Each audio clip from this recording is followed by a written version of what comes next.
넌 우리 아들한테 어울리지 않아. 딸만 낳아서 쓸모없어. 이혼해. 아들 내놔. 안녕하세요. 저는 결혼 10년 차 며느리입니다. 오늘 제가 10년간 겪은 모든 일을 말씀드리겠습니다. 여기 보이시는 것들이 전부 증거입니다. 녹음 파일 127개, 문자 메시지 3842개, CCTV 영상 47개, 병원 진단서 12장. 10년입니다. 10년간 기록한 증거들입니다. 시어머니와의 전쟁이었습니다. 여러분, 끝까지 들어주세요. 이건 한 사람의 10년 인생입니다. 2014년 11월 15일, 제가 결혼한 날입니다. 행복했습니다. 사랑하는 사람과 새로운 삶을 시작하는 날이었습니다. 그런데 결혼식이 끝나고 피로 현장에서 이상한 일이 벌어졌습니다. 시어머니가 제 손을 잡으시더니 이렇게 말씀하셨습니다. 우리 아들 뺏어간 거니까 각오 단단히 해. 그때는 농담인 줄 알았습니다. 하지만 농담이 아니었습니다. 신혼여행을 하와이로 갔습니다. 첫날부터 시어머니한테 전화가 하루에 10통씩 왔습니다. 뭐 하냐? 밥은 먹었냐? 아들 잘 챙기냐는 전화였습니다. 통화 내역을 보시면 알 수 있습니다. 하루 평균 10통, 7박 8일 동안 총 73통의 전화가 왔습니다. 문자는 더 많았습니다. 신혼여행이 전쟁터가 되었습니다. 한국에 돌아와서 신혼집으로 들어갔습니다. 집에 들어간 지 3시간 만에 시어머니가 오셨습니다. 신혼집 구석구석을 다 둘러보셨습니다. 냉장고, 옷장, 심지어 침실까지 전부 확인하셨습니다.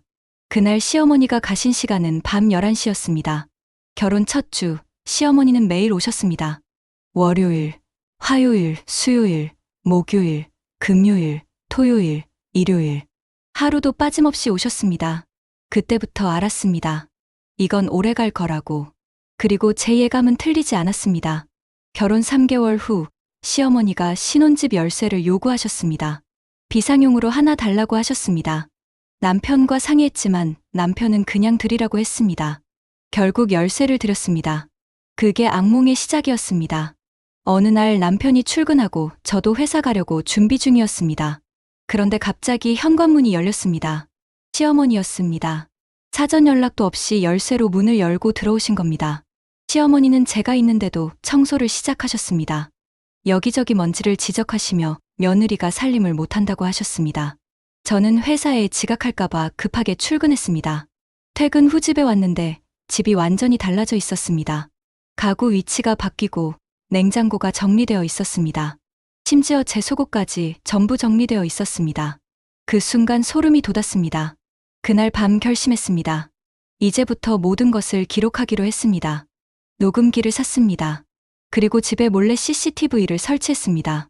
제가 없을 때 시어머니가 무엇을 하시는지 확인하기 위해서였습니다.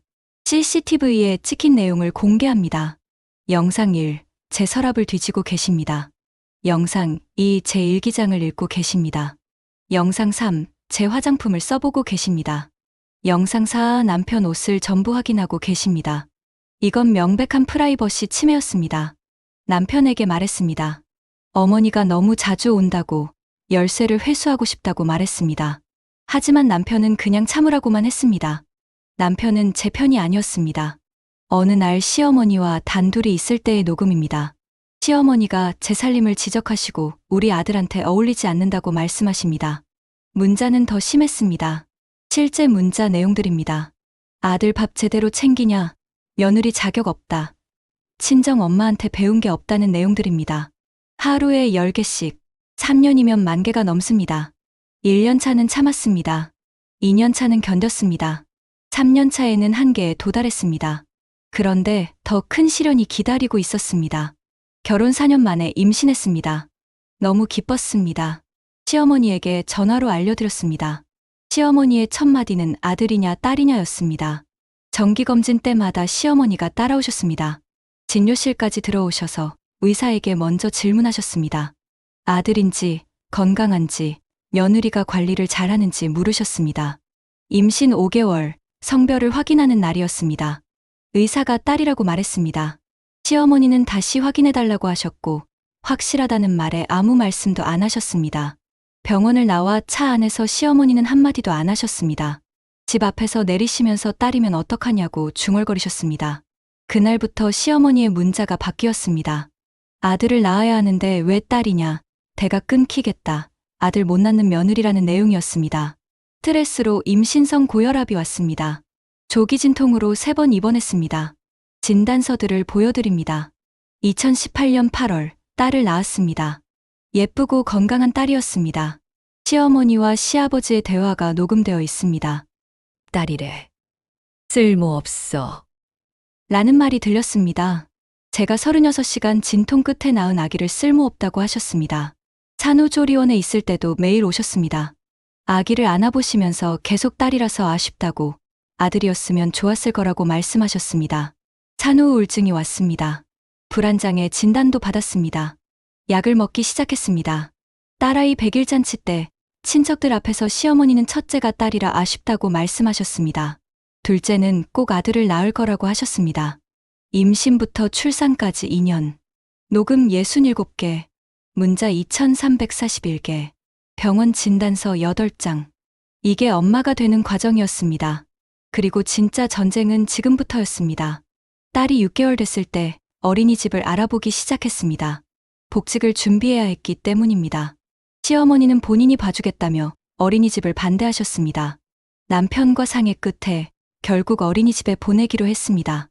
딸아이의 첫 등원일이었습니다. 오전 10시 어린이집에서 전화가 왔습니다.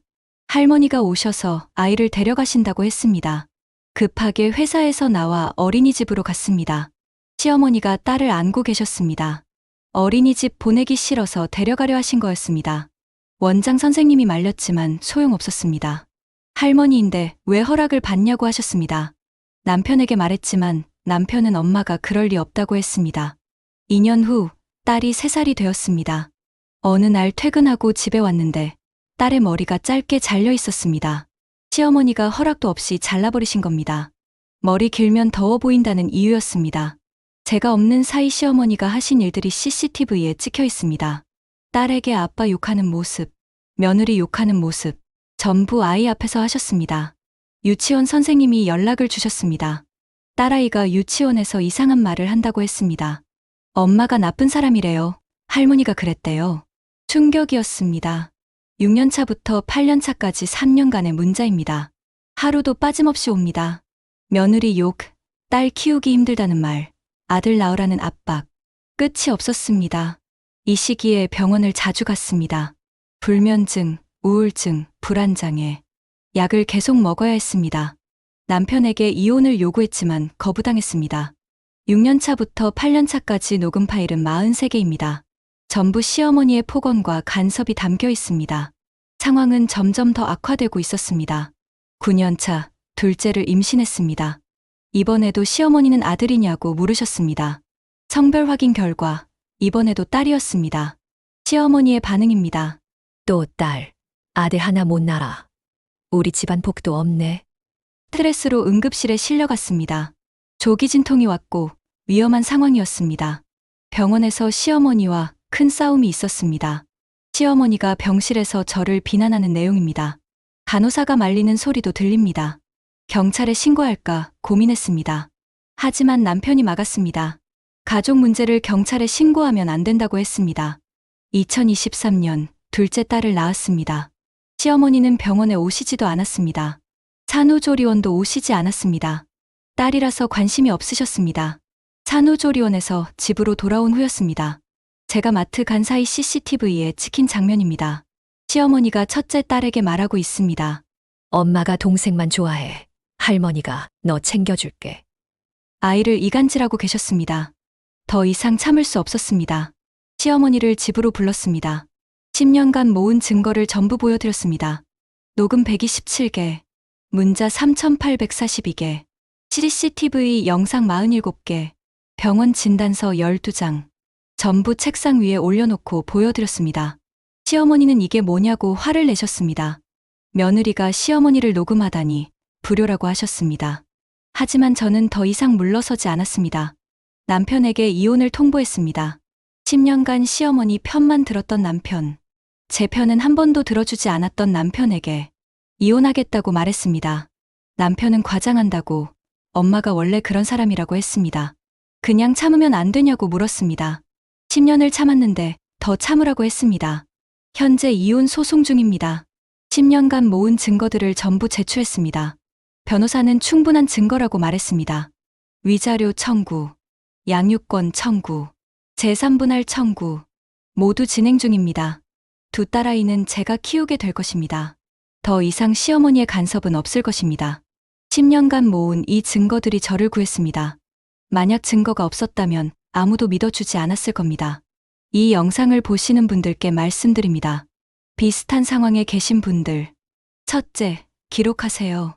녹음, 문자, 사진, CCTV. 모든 것을 기록하세요. 둘째, 혼자 참지 마세요. 상담을 받으세요. 도움을 요청하세요.